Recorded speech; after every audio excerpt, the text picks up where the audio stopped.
Does anybody know how to disconnect the wiring harness from the engine on a Peugeot 107? It's the same with all the city bugs, I would imagine. All the wiring goes into the bottom of the fuse box, so it's impossible to get at. So you have to disconnect everything when you take the engine out. I mean, if that was on a rally car that we built, we'd cut the wiring and put a connector block in, because it's just far too flipping complicated. If you want to swap an engine, you spend hours disconnecting the connectors because they all work differently, and most of them are a nightmare to get at and in really inaccessible places. If there was one connector block for the whole engine, for the injection and everything, it'd be simple.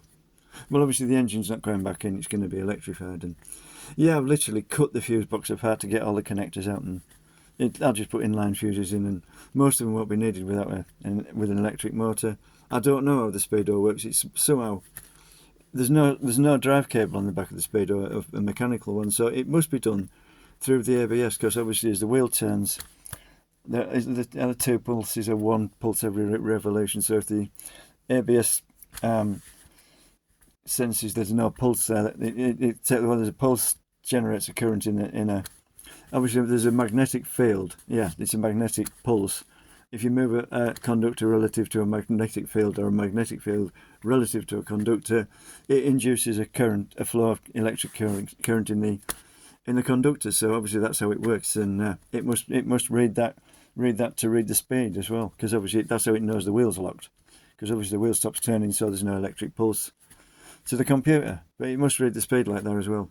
I don't know how it works, because I've never seen that like it before, but obviously I'll need the engine management computer for that, I would think, because I doubt if the Speedo will sense the speed on its own. It'll need a program to do it. I don't know, I'll have to connect all that up somehow. Yeah, it's not a nightmare, because, well, somebody once told me they disconnected all the wiring in a truck, a whole truck. It was a rigid bodied one, and they went and got a wiring harness for it, but when they got it home and inspected it, all the wires were white. They weren't colour coded. But the thing is, you don't really need colour coding, because you can just guess where the wires go, because they're all cut to length. That's the main trouble with a wiring harness. It has to be cut to length, the connectors put on, and then wrapped in insulating tape. It takes hours. And how much was a wiring loom for a Austin Mini in the 1980s? £1,200. I'd hate to think how much a wiring loom is now. But they have machines I think they have machines to wrap them in tape now. Or somebody showed a video of how to make a simple machine that would do it.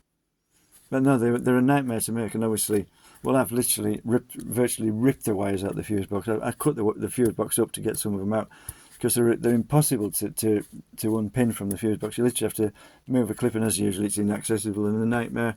And in some cases, you can't even get a screwdriver onto the clip to compress it.